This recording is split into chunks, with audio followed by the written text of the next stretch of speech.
Michael Gudadero at The Big Gouda on the Twitter machine. You can find us on YouTube. Just put in my name, Doug Shane, and make sure when you get to that YouTube page, you like, share, and subscribe. Make sure that you know when we are going to be putting out our live streams every Friday night, 7 o'clock Eastern, every Sunday morning, 11:30 Eastern, heading into kickoff. And, of course, we have weekly videos that we put up as well. And if you click that notification icon, it's going to let you know when those videos are coming out. And, of course, you can subscribe for Bankster DFS, $3.99 a week. Gets you all of our content, all the articles, the player pools, the best Slack chat in the business. And, of course, we cover every sport, all the pro sports, college sports, niche sports, whatever you're looking for, we got it. With award-winning writing, by the way. We are in award season. I know I've submitted my articles for the multiple categories for the FSWA awards. I know Jeff Kaminsky and Justin Amy are both submitting as well. And it's an exciting time of the year. And you get all that award-winning coverage for everything, just $3.99 a week. And, we're heading into week 12. And Gouda, I'm going to throw to you. I'm going to give you my first look at my cash pool. And we're going to pull down the subscribe thing. There's our cash pool. And this is kind of your first look. And I like to give it to you, kind of a surprise based on where you're at. And first I'll say, happy belated Thanksgiving, happy holiday season. The best month of the year is coming up. And what do we got? Week 12. How's it going? And what are you seeing so far, buddy? Good. Happy Thanksgiving to you as well. And yeah, it's gonna be another interesting week in the line of interesting weeks of what's been happening in 2020. So I think we'll just jump right into it. Starting off at the quarterback position. All week my quarterback decision basically has, I started narrowing it down earlier in the week. I had Josh Allen, Cam Newton, and Taysom Hill on my short list, and wasn't really looking to go below Taysom Hill with what the options are that are there and their matchups and all that. But now news during the week with Tua having his thumb issue still, and now he's questionable for Sunday, and they're still determining if he's going to play or not. This is just taking a very weird turn with the benching last week, seemingly for nothing, and now the thumb injury, where the Dolphins are in striking distance of a playoff spot, of that last wild card berth. So it's gonna be interesting to see what they do there and where they go, and if maybe they just trust Fitzpatrick a little more to run this offense. But I do believe if Fitzpatrick gets in there, he's probably going to be my go-to in cash. Not to get too much off on a tangent, but we've seen what pass attacks have done against the Jets the past couple of weeks. Only 5,500. He would basically get you in there pretty much whatever you want this week. My personal side, I'm definitely not going down to Daniel Jones. I do think there's some talent there, and there's a good matchup. I just don't see, after that just devastating injury last week to Burrow, I just don't see the Bengals doing much on offense this week. It's just going to be one of those deflated games where they're lucky if they're going to put 3 points on the board, especially with how the Giants defense has been playing. I just don't think Jones is going to be asked to do that much. Carr, I can definitely see the viability there. With the Raiders defense isn't that great, and the Falcons should put up some points. But my hesitation on Carr as well is not only do the Raiders try to avoid passing as much as possible unless they absolutely need to.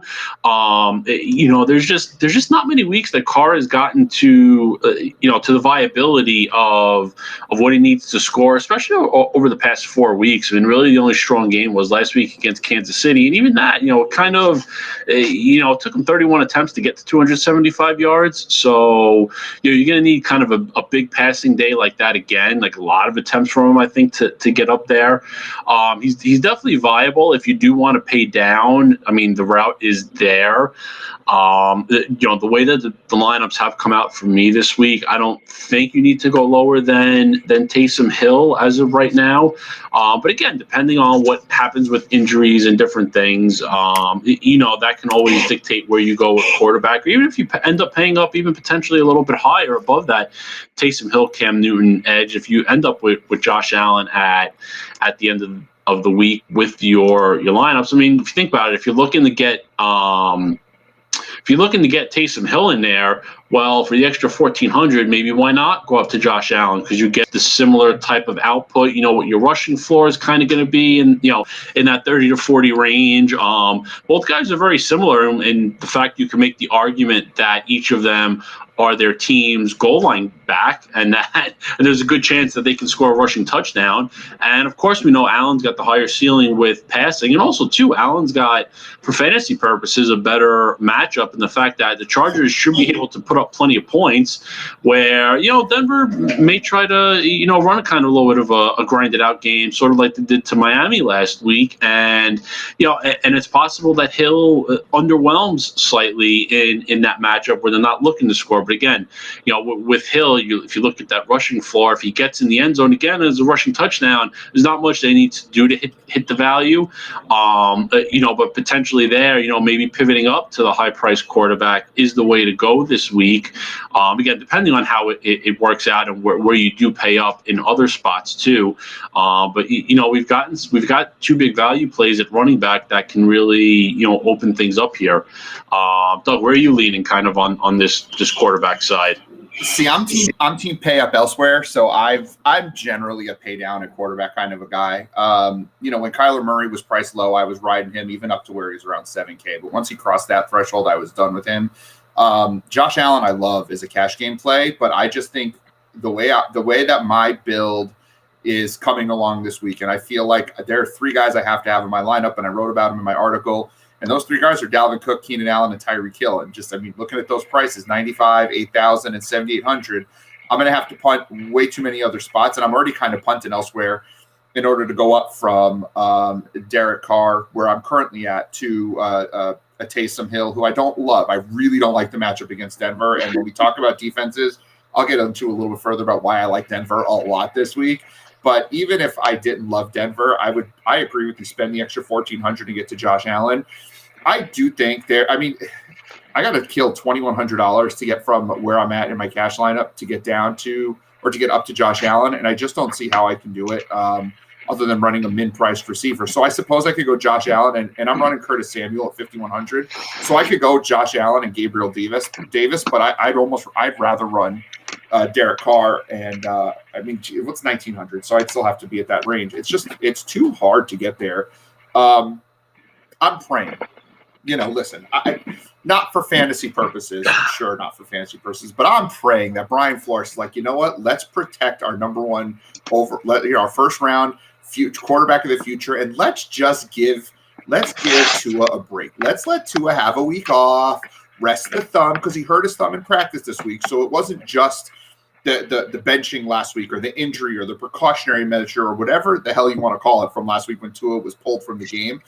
He injured himself Wednesday in practice as well. And I think against the Jets, it honestly makes a lot of sense from a football perspective to just let Ryan Fitzpatrick play. Now, if Fitzpatrick plays really well, Flores is going to have to deal with the questions of who's your starter, blah, blah, blah, because Dolphins are a playoff caliber team, believe it or not. But I think for fantasy purposes, I really want him to sit Tua this week because I'm not comfortable with Tua. But Ryan Fitzpatrick at $5,500 is 100% absolutely locked down my cash game quarterback if that's the case. Right now I'm running Carr. Yeah. I'd like to run Daniel Jones. I actually think his rushing floor gives him a shot for a good game this week. He's got 20 yards in all but one game this year, and he has 60 or more rushing yards in 3 of the last 4 weeks. So, and Cincinnati's not a great offense, not a great team, and they're a terrible defense. And I agree that I don't think that the Giants are going to have to throw much to keep up in this game, but I do think there's enough opportunity that he's going to he can get to 16, 17 points. But I don't want just a 3x. I really want 3.5 to 4x out of my quarterback. And I feel like there might be more routes there with Carr. I understand that he hasn't done it much. He did have a nice run when he had over 20 points for three straight weeks about a month ago. And I do think Atlanta has the opportunity, especially with just the way that their pass offense is decent. I understand Hurst is hurt. I understand Julio is hurt. But Atlanta at home is pretty decent, and they tend to put up points. I just think with Josh Jacobs, I know he's off the injury report, but he was a little banged up coming into the today's practice. I don't know. I think the Raiders could throw, and Atlanta's historically bad against tight ends. They're really bad, and they're the best receiving option for Las Vegas is their tight end. So I could see a route for Carr to get 250 yards and 3 touchdowns in this game, and that's good. That'll get me where I need to be.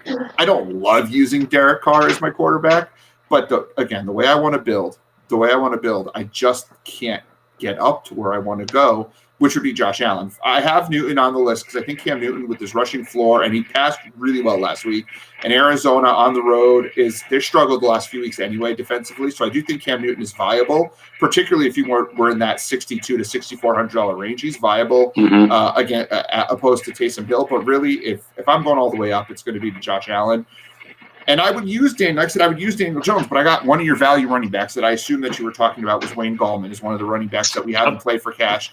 And you can see I've got him bolded, and he's definitely sitting in my cash lineup right now. He's been really good. 10 or more carries, 4 straight weeks. He's seen an increasing workload each of the last 4 weeks.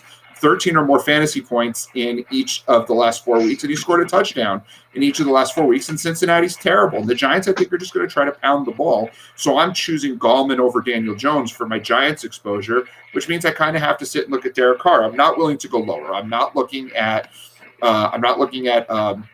Glennon or Brandon Allen or any of that other garbage down there. There's an argument, I suppose, you can make it 52 or 5,300 for Baker Mayfield, but I just don't think Cleveland's going to want to throw the ball that much. That's just not their offense. It's a great matchup, and shockingly, I just wrote about this in my GPP article, which comes out tomorrow. Cleveland has the 3rd highest expected team total on the slate, which is mind-blowing to me. They're only behind Kansas City and Buffalo in terms of expected team total. They're a 1/4 point behind Buffalo, and they're 1 point behind Kansas City. Kansas City is expected 29 and a quarter points. I don't know how you get to a 1/4 point, but they're 29 and a quarter points. The Raiders are 28 and a quarter. Think about that. The Raiders are the 3rd highest expected, or not the Raiders, sorry. The Browns are the 3rd highest expected team total on the slate. That gives me a little more interest, perhaps, in Baker Mayfield, but I do think the route to go there is running backs, and I do think it's more GPP because we don't know where the inside the 5 touches are going. So that's really where I'm drawing that line with Derek Carr. But boy, if life would be a lot easier, it's 2020 and everything is sucked. So maybe, just maybe, the football guides would be so kind as to just let Tua take the week off and give us Ryan Fitzpatrick in cash. Just give us Fitzpatrick against the Jets. Just 1 week. Give us one nice thing this year. For the love of God, give us one nice thing and let us have Ryan Fitzpatrick this week. So he's not on my list because he's not currently projected to start. But Tua's questionable, and Flores won't commit to anything. If on Sunday morning Tua's inactive, you can bet your bottom dollar on making that switch. And it won't affect the rest of my lineup. I'm not changing anyone else. It's simply I feel more comfortable with Fitzpatrick getting to 4x than I do Derek Carr. Plus, Fitzpatrick's going to have a higher rushing potential than Carr, so that would be the easiest slam dunk switch. But to a long answer to your short question, I'm on team spend down at quarterback this week. Taking a look at the running backs, I've got a very, very, very, very tight pool of running backs this week, and I'm really only looking at the 3 running backs that are in bold. And Samaje Perine's about to get booted, as it looks like. Gio Barclay. I think running back is an absolute tire fire for cash this week. It's Dalvin Cook and a bunch of question marks. Do you see it any differently? No, not really. I mean, earlier in the week, I was pretty intrigued by Jacobs and Nick Chubb, but I mean, Atlanta hasn't been that bad against the run this year. And, I don't know if it's because they put up enough points or they've blown so many leads that teams have needed the pass to come back against them, or really if they're actually stopping the run that well. But we know what the results are, and again, the Raiders' defense is not good enough to say they'll be working with a lead and be able to to go that way. Now, I think Jacobs is going to be really good on the GPP side for this week. We'll get to that later as well. And really, the other guy I was looking earlier in the week because of the matchup was Nick Chubb. But again, he doesn't catch passes. He's basically the same player as Josh Jacobs and Derrick Henry are. He's in that same price range. And even though he's got such a great matchup,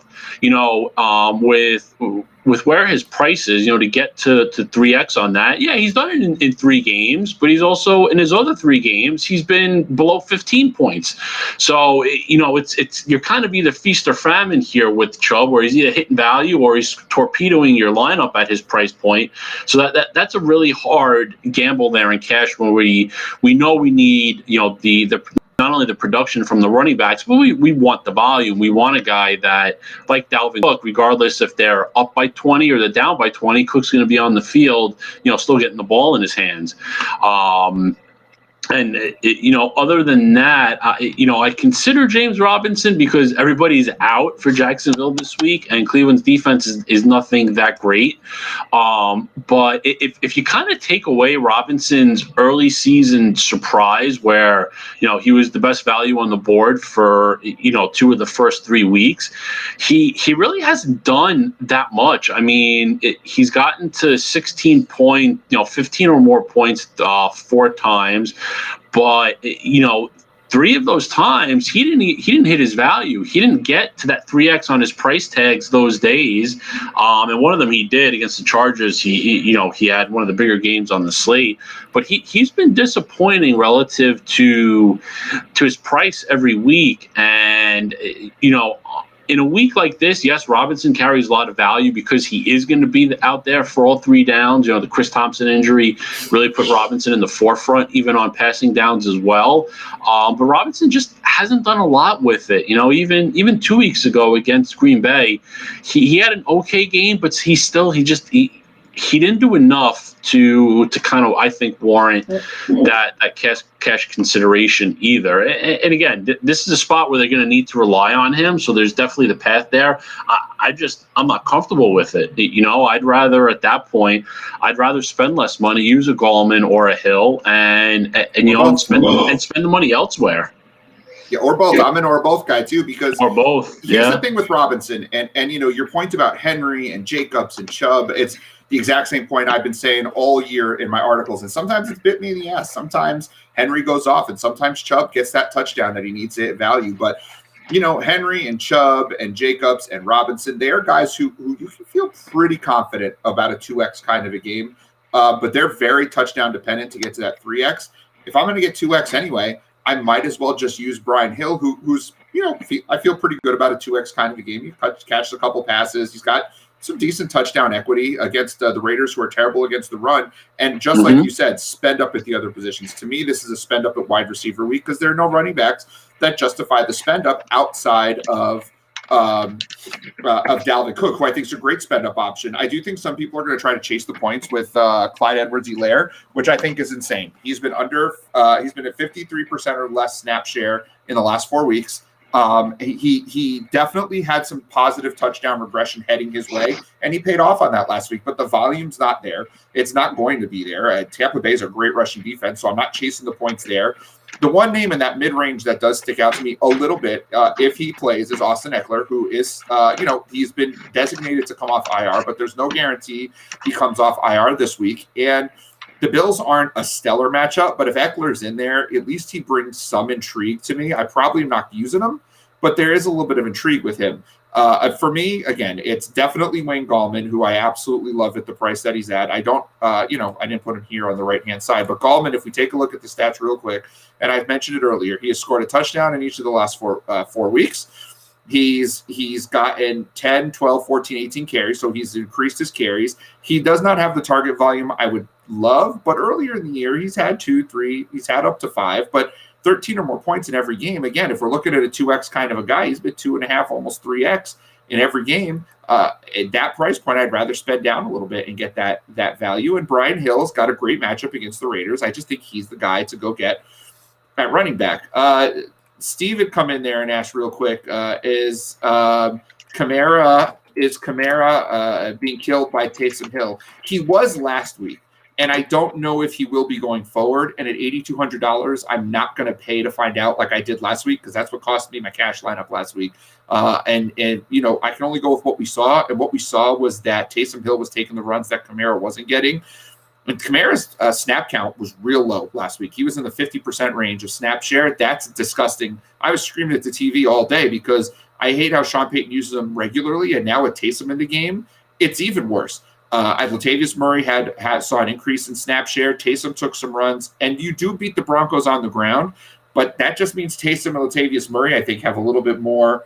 They have a little bit more upside, but I don't love Kamara this week at his price. I may use him in tournaments, but I'm absolutely not using him in cash games. It's just not going to happen for me this week. So bringing into a little bit further, Big Matt had come in and asked a question. So he's kind of reading the room here, and he's saying, would we rather spend up on Tyreek Hill and Keenan Allen as opposed to Dalvin Cook and Nick Chubb? And I wrote them privately in the chat, but I do want to address this publicly, and then I'll get your view on this too, Gouda. Yes, I think the spend up point is at receiver this week, and I do think it's Tyreek Hill and Keenan Allen, but I'm not doing that at the expense of Dalvin Cook. Those are my three guys that I'm locking in at the high end, and I'm going to build around them with, because there's enough value to do it. I'm building with Keenan Allen, Tyreek Hill, and Dalvin Cook. And we'll talk about the receivers in a minute as to why I like those two. But Nick Chubb is out of the question for me in cash because he doesn't catch any pass. He has 4 targets on the year. If he doesn't score a touchdown and get 100 yards, he's done. Even 80 yards and a touchdown is only 14 points. That's only 2x. He needs 100 yards and a touchdown to get to 19 points, and that's still not even 3x. Like, you're talking just like the issue I've had with Derrick Henry. You need 120 yards and a touchdown to sniff value at the level of passing they get, and I don't see it there. Gouda, do you see any different answer to that question, or are you kind of lockstep on that one? No, not on that one. I'm kind of in the same area. There's definitely routes to get Hill, Allen, and Cook all in there. And on top of that, like you said it perfectly with Chubb. Chubb needs a massive game to get to volume, to get the value, simply because there's no passing work there. And that's what makes Dalvin Cook much more palatable at $9,500 to have in your cash lineup. He has a lot of ways to get there. He doesn't need to run for 200 yards and a touchdown to get there. He's going to be doing these things. And again, there's no sure thing at running back this week. I mean, Cook is probably the closest one to it, as far as with the workload and all that. And we're seeing, with Alvin Kamara, again, it's only one game, but we're seeing an issue there with Taysom Hill. They threw it down the field more. They threw a different. They had a different type of pass game there. Mike Thomas went back to his 12 targets, and it could potentially be a problem for Kamara. And also too, I mean, the way last week played out, the Saints were pretty much in control. That they were able, I think, to run it and use Latavius Murray a little bit more than usual. So maybe in a better game flow, Kamara, will be better with Taysom Hill. But if you're looking for proper game flow for a guy to get enough work on the field at $8,200, oh man, you're sniffing up the wrong tree. Go somewhere else, because for a guy to be game flow dependent at $8,200, why in the world would you use him in a GPP or a cash lineup, especially where they're taking out his biggest attribute, which is in the pass game? Yeah, I agree with that completely. And I think Michael Thomas is more cash game viable than Alvin Kamara this week, but I don't think either of them are cash game plays, to be honest. Moving on to the receiver, I've been hitting this up. Okay, so I've heard that there's an issue with the ability to see my screen, so I'm going to try to share it again, and hopefully this will work, because I see it on mine, so that's weird that no one sees it. Are you guys able to see it now? Oh, now it's up. Yeah. Now it's up. Okay, so good. I'm glad you guys were able to do that. Listen, I don't mind interrupting the show there. Let's bring it up. So there's the pool again. Hopefully y'all can see it now. If it's just me and Gouda, good thing, we're looking extra handsome today. So good for you guys. But hopefully now you guys are able to see it a little bit better. God willing. And if not, hopefully the words are good. And hey, it's right in my article. So if you're a member, you guys can see the article for sure. And we'll get that worked out for Sunday's stuff. I'm not sure. My computer's running a little slow today. It's there. Okay, good. All right. So now let's talk about the receivers. So, okay, Keenan Allen, I don't think I need to get into why we should use Keenan Allen in cash. He is at that price, though, where you do have to think a little bit about it. And he was not in my initial build to begin the week. But the volume's ridiculous. Like, I understand last week's 19 targets is not the most realistic thing in the world, but 10, 11, 12, 13, 11, 11. I mean, he's had 19 targets in a game twice this year. And in order to hit value, it's 24 points. And he's hit that 24-point total quite a few times over the last month and a half of the year. And listen, it's a tough number, and this is the kind of week where I think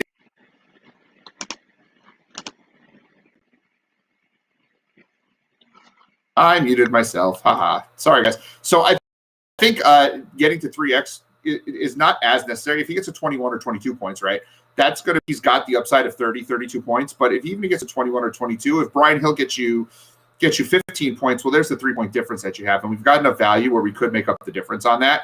But the real controversial pick, at least the people who've been following me for years, is Hill pick, because I've said I will never use Tyreek Hill in cash. He's not a cash game play. And you know what? With the way Tyreek Hill used to be used, I would not have used him in cash. Tyreek Hill was used the exact same way that Marquise Brown is being used this year. He gets a few deep shots a game, and if he doesn't connect on them, you're screwed. You can't get the points. But that's not how Tyreek Hill's been used, especially over the last 4 weeks. Over the last 4 weeks, he targets a game. He has 3 games of 10 or more targets. He has 6 or more catches in 3 or 4. He has scored a touchdown in every game but one so far, because he had one game he had a rushing touchdown. He has gotten 15 or more fantasy points in every game but one this year.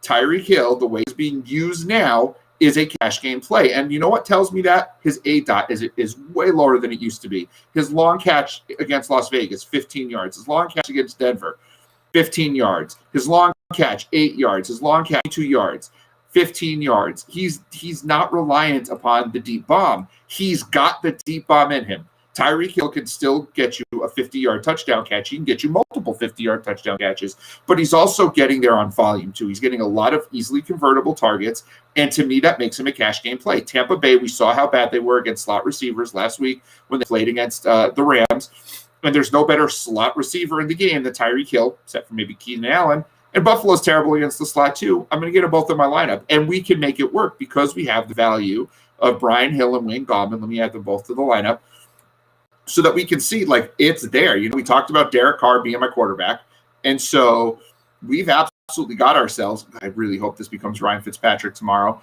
But right now, I've got Derek Carr in there, and there's enough money because we're going to spend down a tight end to get a decent receiver in there. And we've already said it's going to be Curtis Samuel. The value is there. We can build ourselves a high volume lineup, and we don't have to be balanced. We can go more stars and scrubs. And a lot of times, we have to just accept the fact that players' roles change. And now that Nick Chubb used to catch passes, right? His rookie season, Nick Chubb caught a bunch of passes. He had one of the prettiest catches I've ever seen when he caught it like behind a guy's back, falling backwards. He was a great receiver out of the backfield. They don't use him that way anymore. Well, they don't use Tyreek Hill as just the deep threat long bomb guy. He's their possession receiver as well, especially since Sammy Watkins has been out. Now, I know Watkins coming back, but that role hasn't really, I hope doesn't change. And Watkins lines up outside is going to get much more difficult coverage. And I think Tyreek Hill is going to be allowed to roam free across the middle. And so that's why he's more reliable than Nick Chubb. So back to Matt's question of basically, is it Tyreek Hill or Nick Chubb? It's definitely Tyreek Hill. I just think the volume is there. The point per reception aspect is huge. I'm more apt to use Nick Chubb on FanDuel than I would be on DraftKings, the same way I would use Derrick Henry, the same way I would use Josh Jacobs more on FanDuel. But on DraftKings, what we really spend a lot of our time talking about with the PPR aspect, I just can't roster a guy who doesn't catch passes. That's why Alvin Kamara was a guy I was willing to throw in last week, despite the fact that his role was so unsure because he was getting 8 to 10 targets a week. He got one target and he screwed everybody. Well, me for sure. And so, we've got to try to avoid those kinds of situations.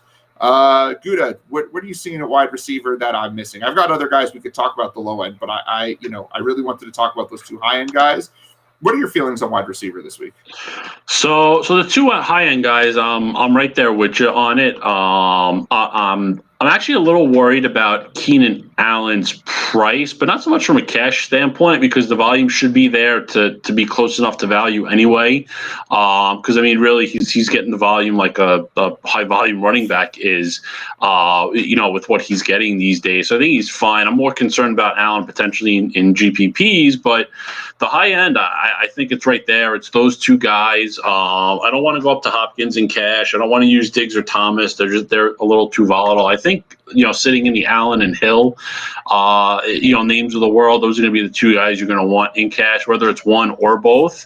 Just a quick point about DeAndre Hopkins. DeAndre Hopkins, for the last, if I'm not mistaken, I'm going to pull it up, but I believe over the last month or month and a half, has more games of less than 15 points than Tyreek Hill has all season. Like look at that. Just in the last 3 games, he has 2 games under 15 points. And yeah, in the last 5 games, he has 3 of them under 15 points. Tyreek Hill has done that once all season. So, I mean, you want to talk steady, that's where we're at. Sorry, continue your point, but that's the point I made in the article. And I think it's important to point that out.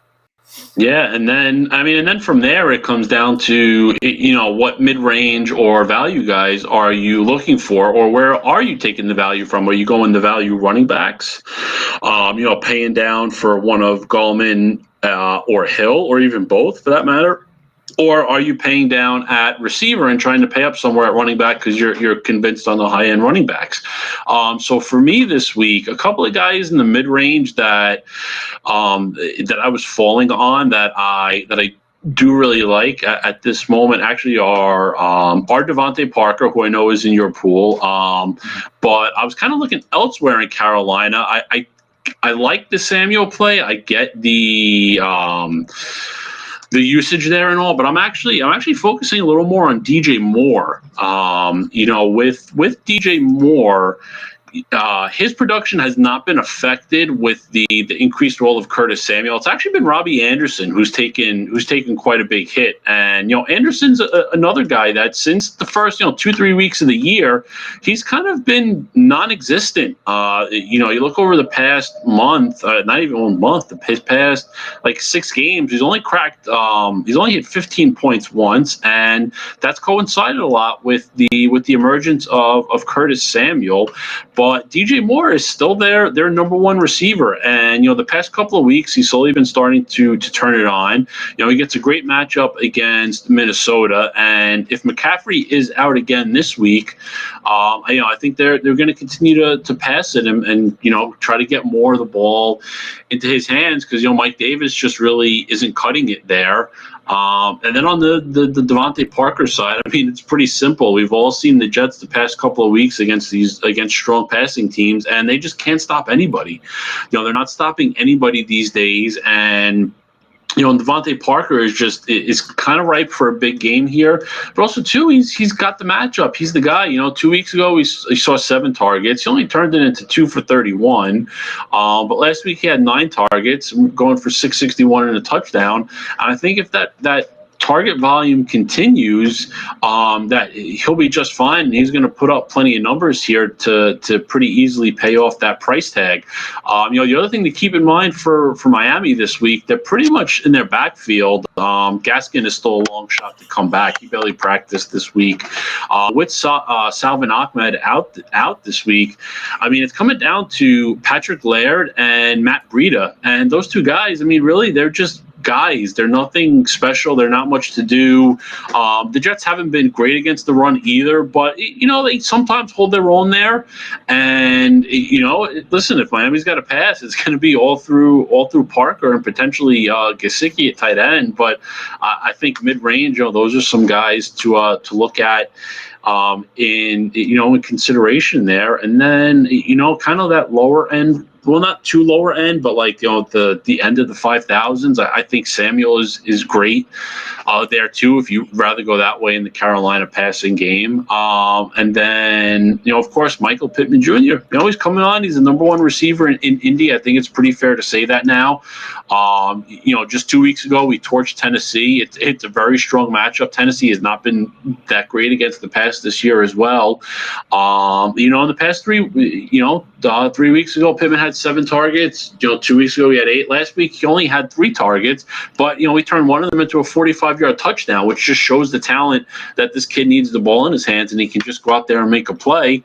And same thing. I think at 5,000 he's in a great matchup, and the Colts are still having trouble running the ball, and if that continues, Rivers is going to continue to pass it. We've never seen Philip Rivers in his career afraid to throw the ball 40 plus times, and that just ends up being being a better thing for Pittman. And Tennessee's a pass ball defense too. Like, they want you to pass the ball to the outside, and you saw what happened with Pittman the last time he played them. I'm actually right now, as I said, I've got Curtis Samuel in my cash lineup, but I'm really debating going to Michael Pittman. Like, I just think the upside is there more so with Pittman, though. Curtis Samuel with the goal line type touches. Like it's a real big toss up for me. The one name that you didn't mention, that I didn't mention either, but he's in the pool, is Antonio Brown. I just think at $1,500, I'm going to use him a lot in tournaments. He's going to be one of my biggest one-off plays in tournaments. The volume is there. He has 21 targets over the last 2 weeks. He's yet to score a touchdown. He's kind of getting close to value on volume alone. And Tom Brady's going to force the ball. And there's something about this Kansas City-Tampa Bay game that reminds me of that Kansas City Rams game from a couple of years back where the teams just went buck nutty with passing. It's my favorite game for tournaments, which when we get to tournaments, we're going to talk about the just sheer ridiculousness that this game's going to go under-owned again somehow.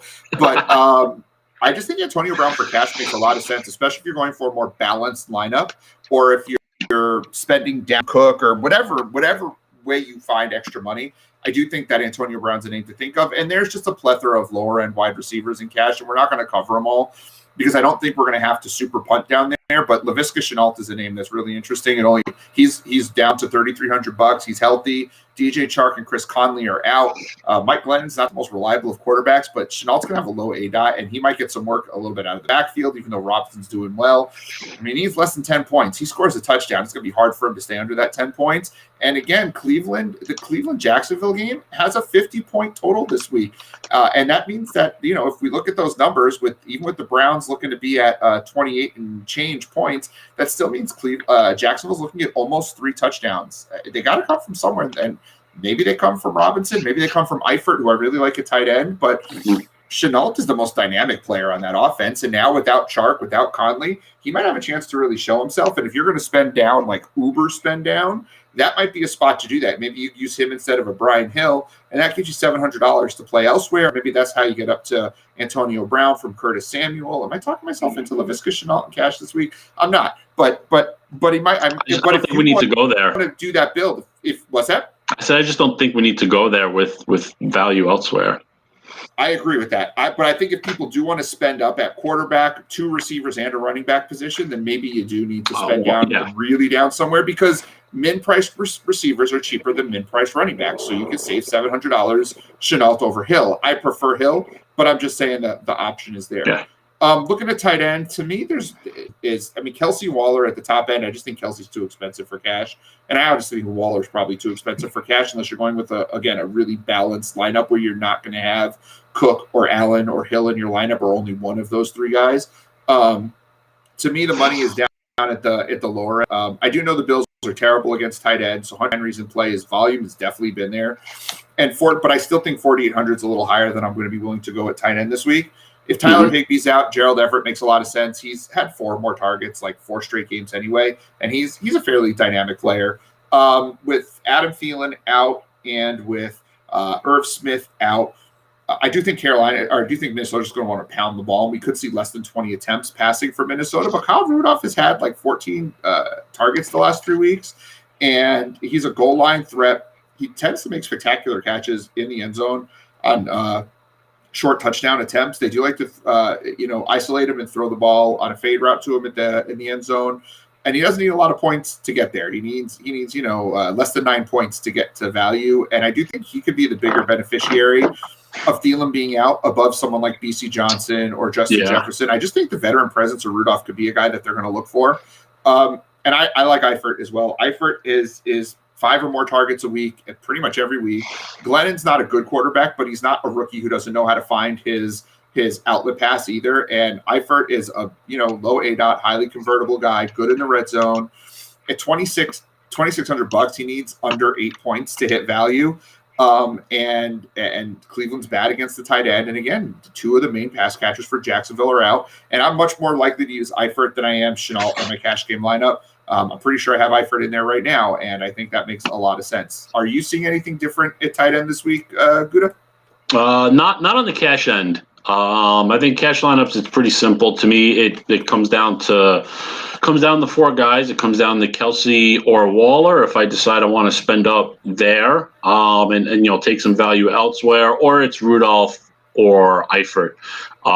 It's simply put, it's one of those 4 guys, and just depends on where you want to, where you're building, because value comes from somewhere. So, and normally we do it at the tight end spot because there's there just hasn't been anything good outside of Kelsey, Kittle's short run, and Waller, really, especially on the cash end. And, again, if you're using Rudolph or Eifert, you need a couple catches, especially at their prices. You're looking for like 8 points out of them, to go. And realistically, that's one catch for 10 yards and a touchdown. If you want to get, just low volume about it, but even decent enough volume, it's 4 for 40.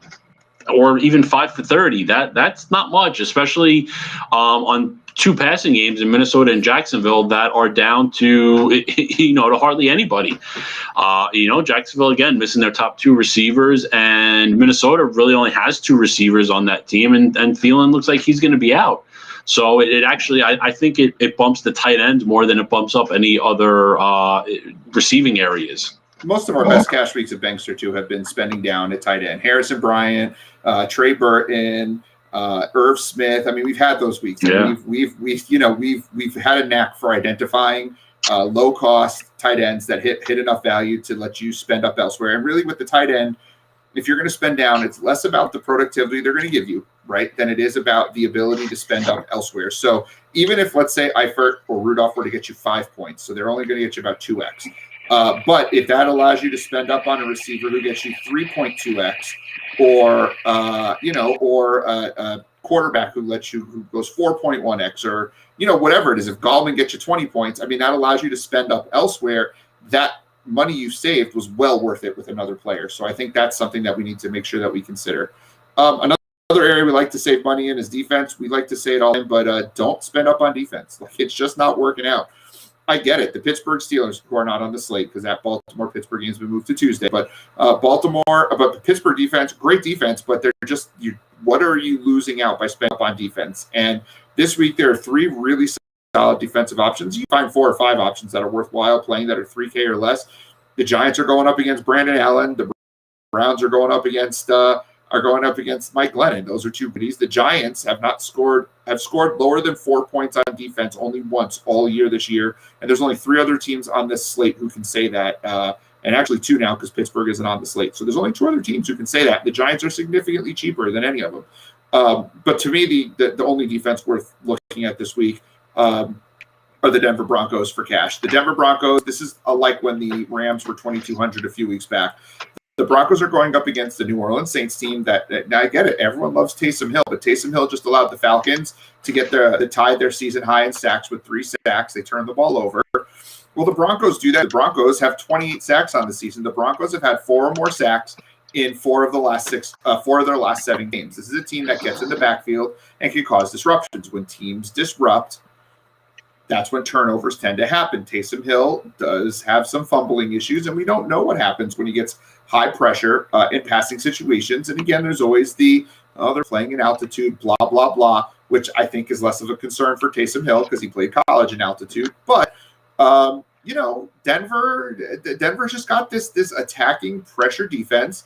They force some turnovers, not a lot, but the more front quarterbacks, the more likely they are to turn the ball over. And Taysom Hill's an inexperienced quarterback who's somewhat turnover prone and could end up getting sacked 4 to 6 times. If Denver gets you 4 sacks and a turnover, you're 3 sacks and a turnover, you're getting 5 points. We really only want 2x out of defense. That's a realistic number. So if we can get 2x out of our defense, and pick up a couple points elsewhere, then it makes up for it. So that's kind of how I'm taking a look at my defense. And I think Denver is very likely to get you 4 or more points. And so that's something that I'm taking a look at. And the Broncos are a team that I absolutely want to make sure that I take a look at. And I'm just plugging them in. At 2,200, I just think they make a ton of sense. Yeah, I like the Broncos there, and I think it's not crazy to use the Jaguars this week either. If you look at what the Jaguars have done this year, and what Mayfield has done this year, the Jaguars have gotten a sack in all but 2 of their games this year. Granted, they only have 9 sacks on the year, but they've recorded at least 1 sack in all but 2 of their games this year. They forced a turnover in 7 of their 10 games this year. And Baker Mayfield, on the other side, he's given up a turnover in 6 of his 10 games this year. So, there's some path there. The Jaguars haven't gotten negative points in any game this year. They've gotten 0 in a couple. So that there's definitely the potential for nothing there. But again, at 2,000, it goes to the same thing on the Broncos side. We're not afraid to use them against an offense like New Orleans. But I would be afraid to use the Jaguars against an offense like Cleveland. That, let's face it, if Cleveland doesn't run the ball, maybe they don't produce that much this week. And so again, the Jaguars, there's definitely a path there with potentially a sack and a turnover. And if that happens, they're giving you 3 to 4 points this week. That's a great output for $2,000. Yeah, no, I mean, listen, if you got to use the Jaguars, you got to use the Jaguars. I would hope y'all would find $200 to get up to the Broncos. So I think they're just a significantly better defense. They're going to provide some more pressure. But I'm with Gouda. I've run the Jets defense a number of times at 2K this year because of the money it frees up for other players. So as of right now, we're kind of looking, at least with my build. This is sort of how my build is looking. We've talked about the fact that I'm going to be using Curtis Samuel or Michael Pittman. I still haven't completely locked in there for my tight end. We'll just plug Samuel in there, which gives me 2,700, which allows me to go in and get Eifert. He's got the Q tag, but he practiced in full this week. He's playing. So this is kind of where I think a good cash build. This is where we're looking at 3 high-end players, and we're kind of filling in the gaps. We plug in the guy we really want, and we fill in the gaps. God willing, this Derek Carr changes to Ryan Fitzpatrick, and then maybe we'll look at if playing around elsewhere. But for the most part, I line up all that much. Gouda, we don't have to post a full cash lineup. I know we'll talk about that Sunday during the live stream, kind of where we're at for cash. But, if you've got something you want to let us know kind of where your head's at for cash, do you have like a core we can sort of plug in and let people look at? Not to put you on the spot. No, you know what? To be honest, not at the moment. Just with a lot of this news pending and what could happen. I mean, there's a lot of ways that things can go. I mean, I'd be confident enough to say that I don't see Dalvin Cook changing for my lineup. Not that that's breaking news or anything. I think you have to go.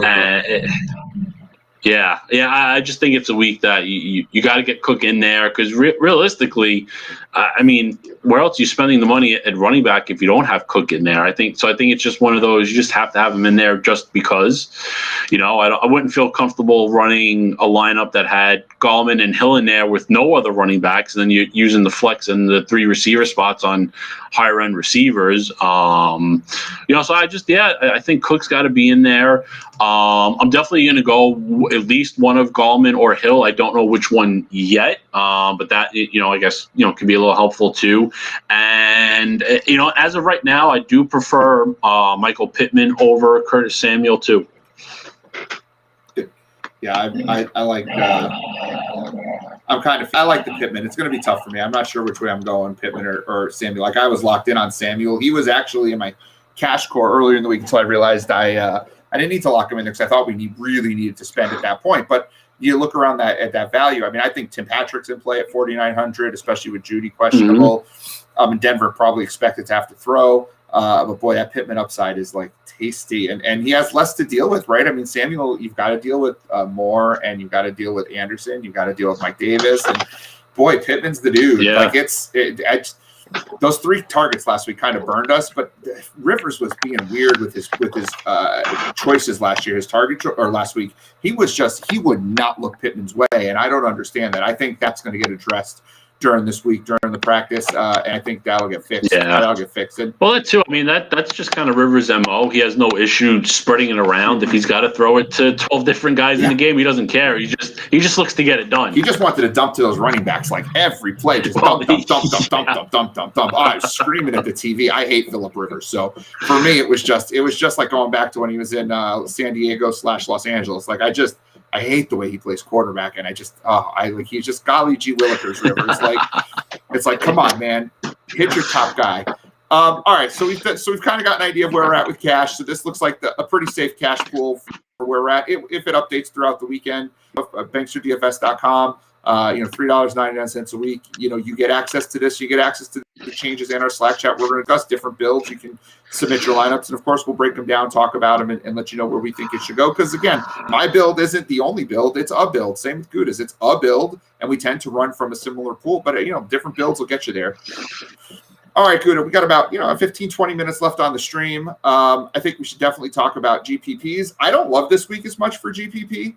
as I have in the past because I just think there's just not a lot of games that I want to spend too much time stacking this week. No, there isn't. I do think the two clear games for me that are the stackable games are the Chiefs Buccaneers and the Bills Chargers. Now, something really interesting, the Bills Chargers has a lower game total than the Raiders Falcons, and I don't get it. Like, I don't see a path where the Bills Chargers scores lower than the Falcons Raiders game. Like, I get that there'll be points there, and I think it's a stackable game. But I mean, if I had to put my money on one of those games putting up a higher total, it's going to be Buffalo, Los Angeles, and it's not going to be very close. I think Buffalo, LA outscores the Vegas Atlanta game by at least 10 points this week. I think the Buffalo game gets over 60. I think both teams get at or above 30 points, and I'm not so sure that Raiders Falcons game, either team will get to 30. No, my guess would be the Raiders Falcons being priced up on the total. Just one because it being Anna, and then just like that. Shit, I'm blanking on the word. Recency bias, just the recency bias with the Raiders from their game last week against the Chiefs. So I think that plays a little bit into it. But yeah, I'd be hard pressed to really ever to think this week that the Chargers Bills game scores less than the Raiders and Falcons do. Yeah, I think the Chargers Bills just have great offenses, and you can see on the screen where we're looking at. I mean, if I'm playing the Bills, I'm probably going Diggs, and if I want to spend down a little bit, Gabriel Davis. If I want to spend up a little bit, it's going to be Cole Beasley. I have a hard time putting Cole Beasley in my lineup at 5,500 when I see Antonio Brown is sitting at 5,700 because any lineup that I run, I get as part of a stack or a comeback on the Bills-Chargers game. But even then, why not put Gabriel Davis in there and then just put Antonio Brown in as a one-off at 5,700? Even if I was running the Broncos at $2,200 as my defense, I'm much more likely to pivot down from the Broncos to the Jaguars on defense and go Antonio Brown over Cole Beasley. I get that Beasley's had some really good games this year where he'll have 10 catches and 100 yards and a touchdown or two. But Antonio Brown in a GPP, I mean, Cole Beasley and cash, maybe I kind of understand it, but with John Brown out. But Antonio Brown in the GPP at 5,700 just screams, I'm breaking the slate. Like I just see way more paths for Brown to get to 30 points than I do Cole Beasley. And I want that upside in a cash game or a GPP. So even in a Bills Chargers game stack, I'm more likely to run Keenan Allen and Hunter Henry with Gabriel Davis and with the Gabriel Davis, Stephon Diggs run back, the Cole Beasley as part of the main or the run back, because I could always pivot to Antonio Brown. And I just think in a GP, because we have a viable option at $3,000 with Gabriel Davis, we save $2,500. So we pivot to Antonio Brown. So we're saving $2,300. That's the difference between getting, a middling running back and a higher end running back, like a Nick Chubb versus a Wayne Gallman, right? Like I get Gallman for cash. Seems like the safer play for where we go for that build. But in the GPP, I'm going to run Chubb 4 times as much, 5 times as higher of a percentage as I'm going to run Gallman. I'm going to have very little Gallman in the GPP, but I'm going to have a ton of Chubb in the GPP because if he does go off for 150 and 2 touchdowns and against Jacksonville, that's really possible. I mean, pivoting from Beasley to Davis gives you the money to move up from a Gallman, from a Gallman to a Chubb and from a Beasley to an Antonio Brown.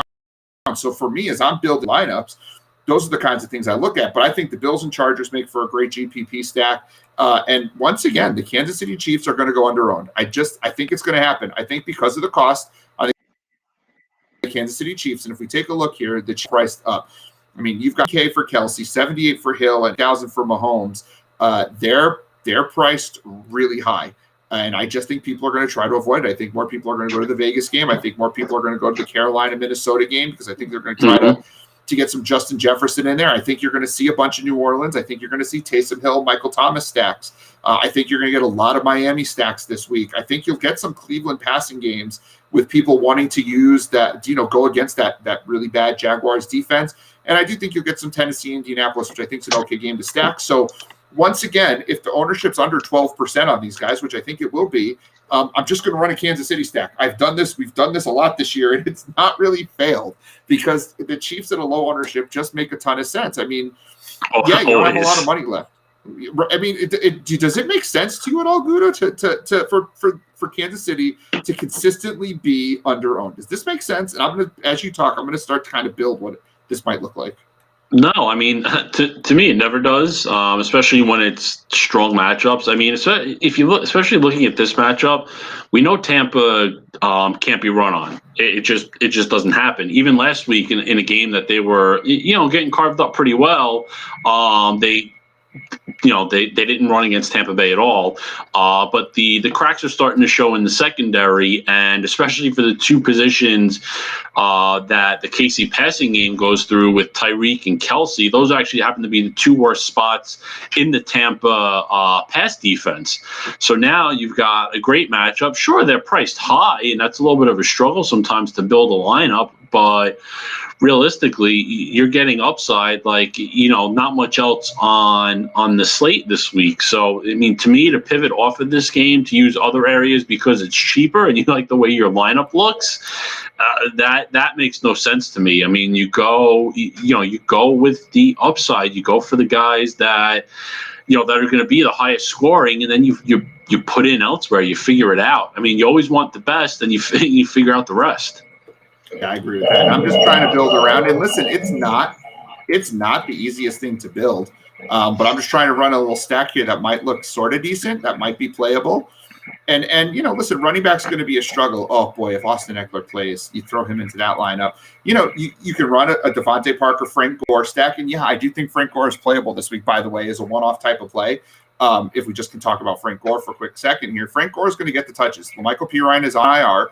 The Dolphins have given up 98 or more rush yards in every game but one this year. Believe it or not, for such a high-end defense, they do give up a lot of points or a lot of rush yards. And Frank Gore is going to get you. You got 17 touches last week. He's going to get you 15 or more touches, and he is their goal line guy. So, and with no one else to really hand the football to, I know Jamal Adams, Josh Adams. Josh Adams is there, and they might give him a look. My rookie cards of Josh Adams would like to see him do well, but really they've not shown a willingness to give a lot of carries to someone who's not Frank Gore.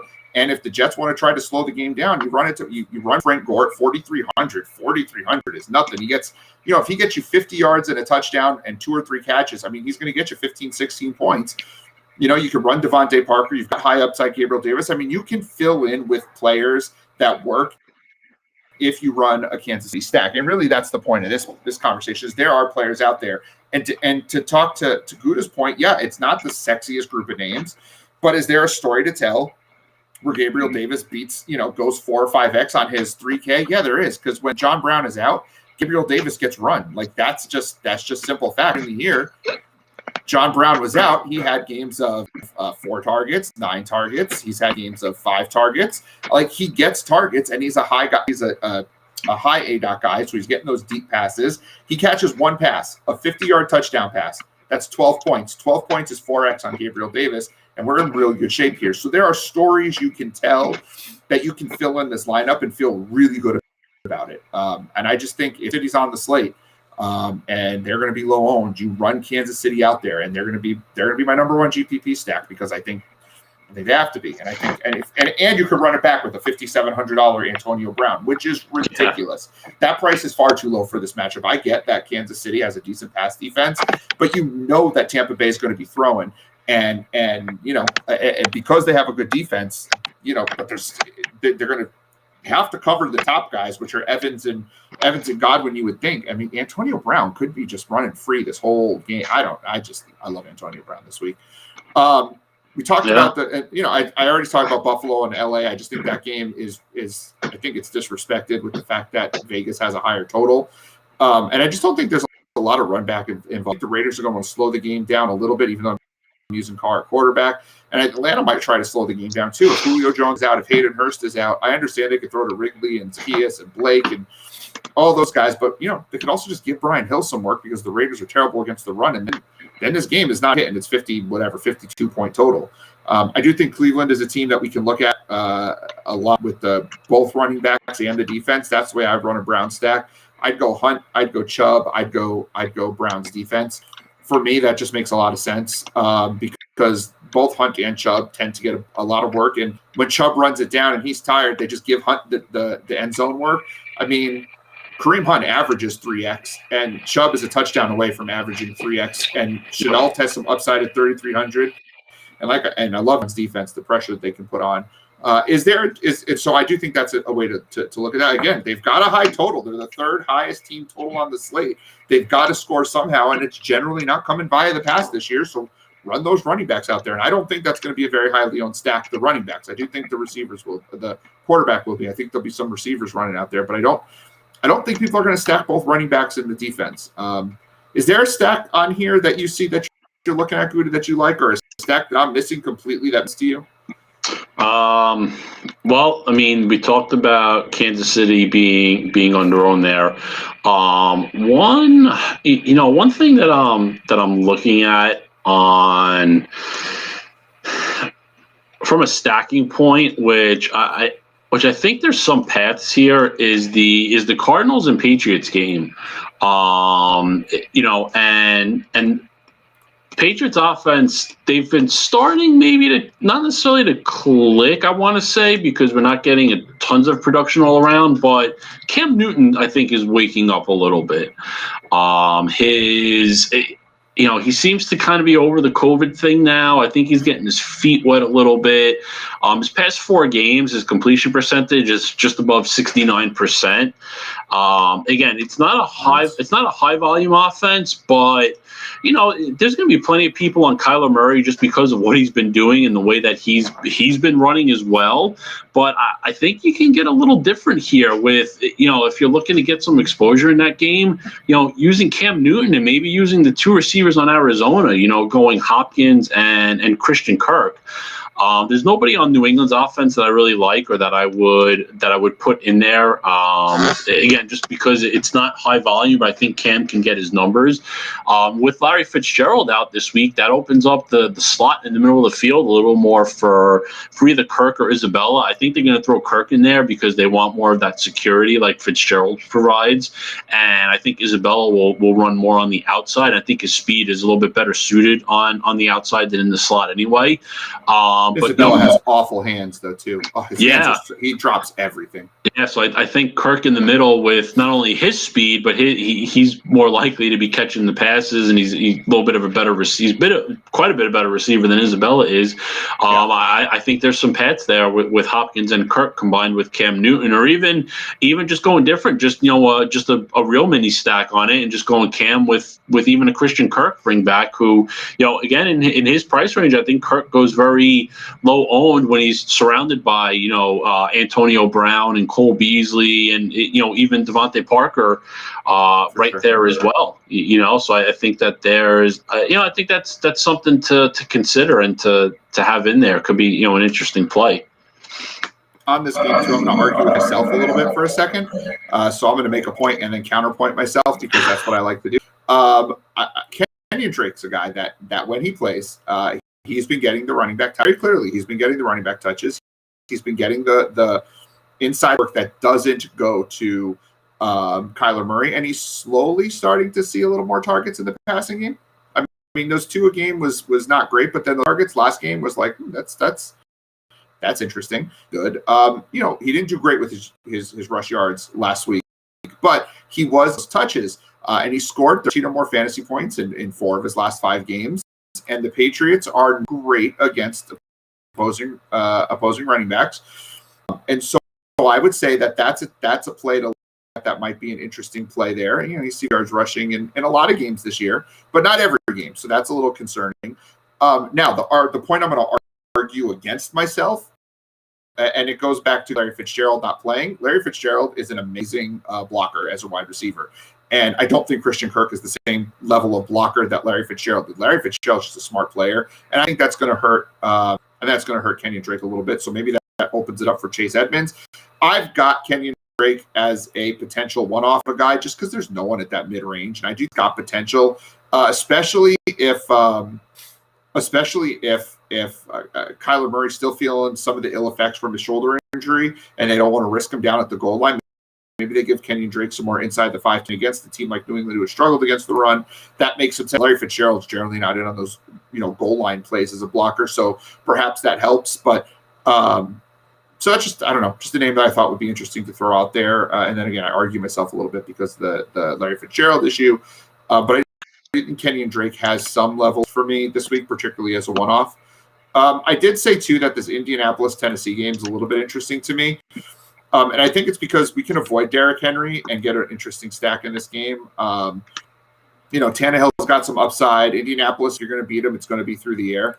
And same thing with the Tennessee. You run some outside receivers. You got A.J. Brown, who's a little banged up. So you could even run Davis in there. And you could run Trey Burton because Tennessee's not great against the tight end either. Like, that's an interesting stack. It's not a great stack, but I do think there are points to be scored. The game total's over 50 in this one, and I just don't think it's going to come on the ground very much. I think there'll be more passing in this game than you would think. And I could run Rivers instead of Tannehill and feel pretty comfortable here as well. And if you run a crappy defense, typical Doug type of a defense like Denver, if you run them out there, I mean, you're talking over $7,000 a player for the rest of your team. You can go ahead and put in, a Nick Chubb. You can run, maybe you run a high-end Kansas City stack in there. You run Tyrell with Antonio Brown, and that leaves you with quite a bit of money left still for another running back position. I'm going to run it out there and see, because I haven't played with these numbers yet. I just sort of started thinking about this one as an interesting game. Generally, because Gouda usually we'll talk about the Indy game, so I wanted to jump the gun on that one a little bit and go, I'll talk about Indianapolis. I did say that you don't have to run Derrick Henry, but no one's going to run Derrick Henry against Indianapolis, so maybe you do run Derrick Henry in this stack. And there you go. You've got yourself two high-end running backs. You've got a high-end Kansas City, Tampa Bay, run back type of a secondary stack. It's pretty playable. That's a decent way. Again, it's not super high end, and I'm really trying to avoid going too crazy in GPPs because I think I'm really going to try to stay as concentrated as I can among the two games that I think will be the highest scoring, and I think we can run a lot of run backs within those. But there is a very high price stack on both Kansas City, Buffalo, Los Angeles, and Tampa Bay.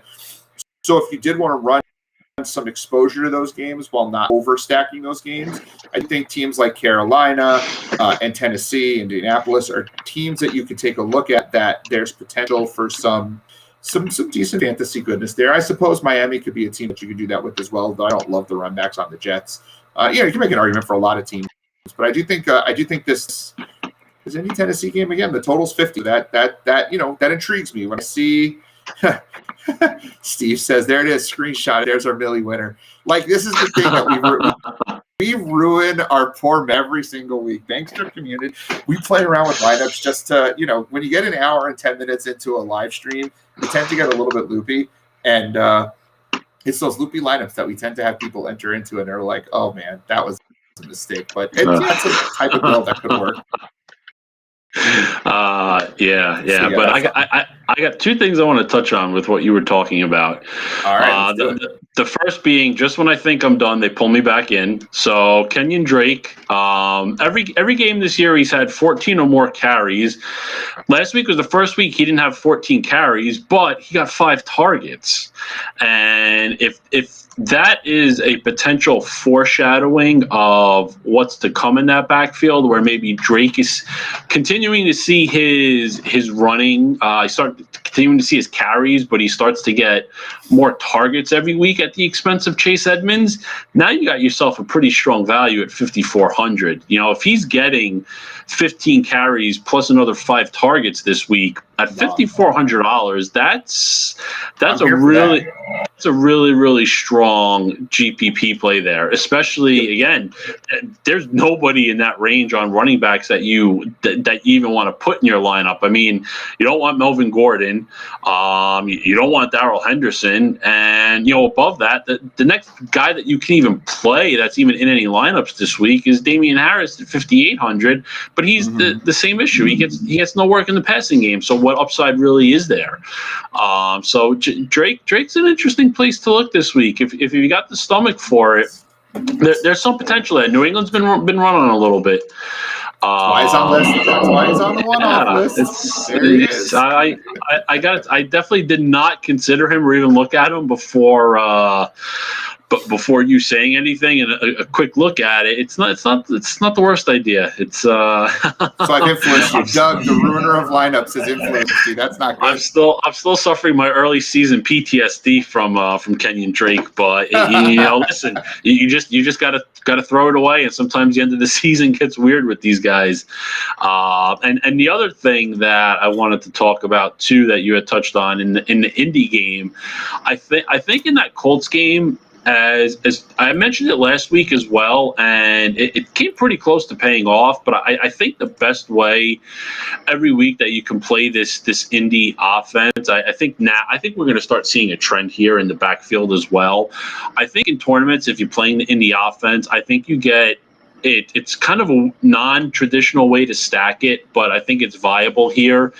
And we kind of saw it last year with the Ravens, with Lamar Jackson and Mark Ingram. I think we're getting to the point that if you want to stack Indy, that you go Rivers and Taylor and you don't use anybody else. There's obviously, of course, upside with Pittman, but as we saw last week, with Rivers loving to spread the ball around, if Pittman doesn't take that one big play to the house, he's not really paying much off. And if Rivers is going to continue to throw it 35, 40 times every week, like they've been finding the plays, they play super fast offense. They love to pace it up. Rivers is spreading the ball around, and in weeks where Pittman maybe is not breaking clear or anything like that, Rivers is throwing it to 12 guys. He's still putting his numbers up, and I think Taylor is becoming the real alpha in that backfield there. I always believe that the talent shines through if the guy is putting it together as far as understanding the playbook and knowing their assignments and everything. And I think Taylor could finally be starting to get to that point. He got 22 carries last week. He hadn't broken 15 carries since week 4 against Chicago. So that's a positive sign there. And he had 4 targets. If he's getting more in the pass game, if they're trusting him just a little bit more and he's getting more work, again, you're looking at another guy at 5,900 in a GPP, whether a one-off or stacking with Rivers, I think is very viable, and I think and it's just another overlooked area. If I could get 16 carries and 4 targets out of Jonathan Taylor at this price point, he would be in my cash lineup pretty much every week. But we haven't seen it, so I do think I'm glad you waited till the tournament to talk about him. He's tournament viable for sure, and if this usage is real, that's nice. That is a touchdown away from hitting value. So he's getting there almost on volume. That last week with these 4 targets are great. And so I do worry about the Rivers' propensity to dump it to Hines and to get Wilkins in there. And that's really more Frank Reich than Rivers. I really just put all the blame on Rivers, but it's really Reich with his running back rotation. But boy, if Jonathan Taylor, as we head into the latter part of the season, if he can just start asserting himself, as you said, as the alpha, then I think that's a guy that we can start to look at and monitor for sure. This week maybe as a GPP play, but if it stays down, he starts to be in that cash range, because right now, this week in particular, running back's a tire fire, so get something in there, and a guy who's going to get touches has value, and if he can put 4 of those through there, that's really fantastic. Yeah. Oh yeah. I mean, it's Taylor. There's so much potential there. I mean, when Marlon Mack went down, everybody was just, ready for the Taylor show. He got 28 touches week 2, and then there was the Jets debacle where they didn't really need to use him because the game was out of hand, and he just barely has been used until last week. No, I hear you. I like that. I wasn't thinking about Taylor. That's a good play. All right, Gouda, we have reached the end. We have hit GPPs. We have hit our cash games. Folks, we are coming back live 11:30 Sunday morning on the East Coast, getting you ready for week 12, taking you right up to lock. But you can find all of our work at banksterdfs.com/subscribe. $3.99 a week gets you the articles, gets you the player pools, and that's for all the sports we cover. And, of course, it gets you the world-famous, soon-to-be award-winning, the world's best Slack chat. That is where all the money comes in, guys. That's where that's where we make all of our plays. It's basically like this podcast, except in chunk form. And in written form, without having to listen to us ramble for an hour. You get all this goodness, and you get it in really easily digestible form. You can ask your questions, and we're there to talk to you, catch up with you, keep up with you. That alone is worth the $4 a week. And again, it covers every sport, all the major sports, all the niche sports, all the college sports. We got it all, $3.99 a week, banksterdfs.com. For Michael Gudadera at The Big Gouda, I am Doug Shane at Bankster17. Come find us on YouTube, like, share, subscribe, click the notification icon. We will see you Sunday morning, 11:30. Best of